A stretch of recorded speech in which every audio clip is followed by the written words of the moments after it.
అది ప్రజలు కూడా రక్షిస్తారు. మీరు జగన్మోహన్ రెడ్డి ఎప్పుడు విభేదించాడు కాంగ్రెస్ నాయకత్వంతో?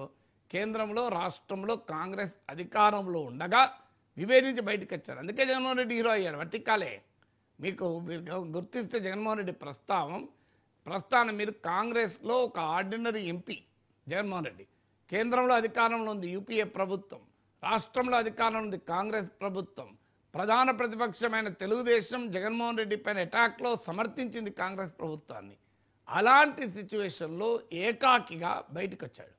ఏకాకిగా బయటకు వచ్చి పోరాడాడు కనుక ప్రజలు అభిమానించారు. 2012లో 12 సీట్లలో జగన్మోహన్ రెడ్డి ఎంబడి 12 మంది ఎమ్మెల్యేలు గుర్తు నాకు వస్తే 11 గెలిచిండు. అందరు డిపాజిట్లు గెలంతాయి.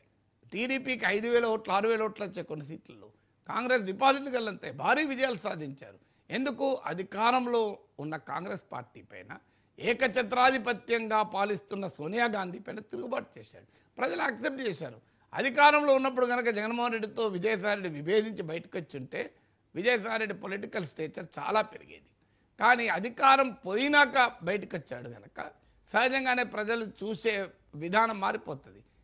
అందువల్ల జగన్మోహన్ రెడ్డిని అధికారంలో ఉన్నప్పుడు అన్ని రకాలుగా ఉపయోగించుకొని జగన్మోహన్ రెడ్డి నిస్సహాయ స్థితిలో ఉన్నప్పుడు వదిలేసి వెళ్ళడమే కాదు రాళ్ళేస్తున్నారు అంటే ఇది న్యాయమా అని విజయసాయిరెడ్డిని అభిమానించే వాళ్ళు, జగన్మోహన్ అభిమానించే వాళ్ళు కూడా క్వశ్చన్లు మొదలు పెడతారు.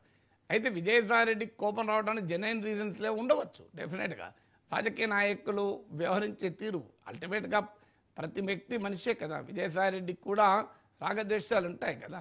జగన్మోహన్ రెడ్డి గతంలో ఇచ్చిన ప్రియారిటీ ఇప్పుడు ఇవ్వకపోతే సహజంగానే నొచ్చుకుంటాడు. ఎందుకంటే జగన్మోహన్ రెడ్డికి అన్ని రకాలుగా ఆర్థిక లావాదేవీల నుంచి మొదలుకొని రాజకీయ పరిణామాల వరకు రాజశేఖర రెడ్డి కుటుంబంతో అంటిపెట్టుకున్న వ్యక్తి కదా. ఇప్పుడే కాదు కదా, ఈవెన్ రాజశేఖర రెడ్డి టైం నుంచి ఈవెన్ ఇప్పుడు షర్మిల జగన్ డిస్ప్యూట్లో కూడా విజయసాయిరెడ్డి సాక్షి. సో అలాంటి విజయసాయిరెడ్డిని మరి జగన్మోహన్ రెడ్డి ఏ కారణ రీత్యా దూరం పెట్టాడో తెలియదు. సో దూరం పెట్టడాన్ని అంటే జగన్మోహన్ రెడ్డి కొలువులో ఒక అప్రతిహతమైన పొజిషన్ ఎంజాయ్ చేసి వైఎస్ఆర్ కాంగ్రెస్ పార్టీలో తిరుగులేని పొజిషన్ ఎంజాయ్ చేసిన తర్వాత ఆ ప్లేస్లో సజ్జల రామకృష్ణారెడ్డో మరొకరో వస్తే సహజంగానే విజయసాయిరెడ్డి వ్యక్తిగతంగా భరించలేడు కదా. సో అందువల్ల there is a personal angle to it, there is a political angle to it, there is obviously ED Modi angle to it. Last topic వచ్చేసి ఏపీ అసెంబ్లీలో మహిళా సాధికారతపై జరిగిన చర్చ సందర్భంగా చంద్రబాబు నాయుడు మాట్లాడారు. సార్, డీలిమిటేషన్తో అసెంబ్లీకి 75 మంది మహిళలు వస్తారు, 1.75 లక్షల మంది మహిళలను పారిశ్రామికవేత్తలుగా తీర్చిదిద్దాలి, టీడీపీతోనే స్త్రీ సాధికారతకు బీజం అని చెప్పేసి ఈ డీలిమిటేషన్తో అసెంబ్లీకి 75 మంది మహిళలు రాబోతూ ఉన్నారన్న చంద్రబాబు నాయుడు బయట ప్లేస్.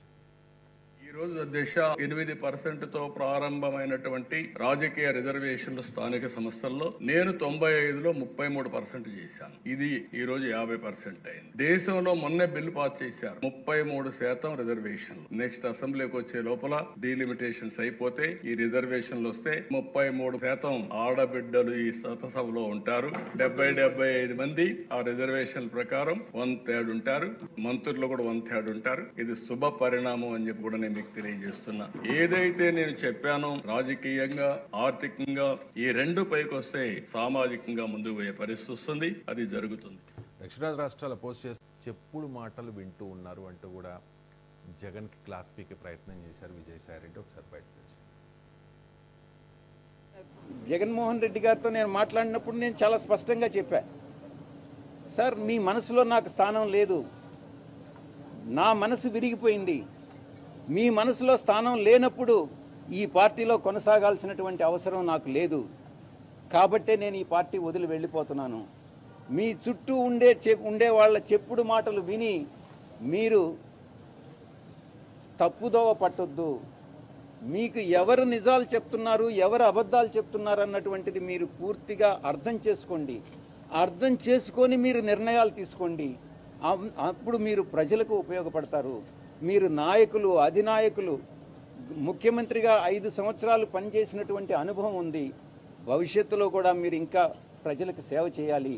కాబట్టి ఈ చుట్టూ ఉండేటటువంటి వాళ్ళ మాటలు వినవద్దు అని నేను ఫోన్లో మాట్లాడినప్పుడు నేను చాలా స్పష్టంగా చెప్పాను.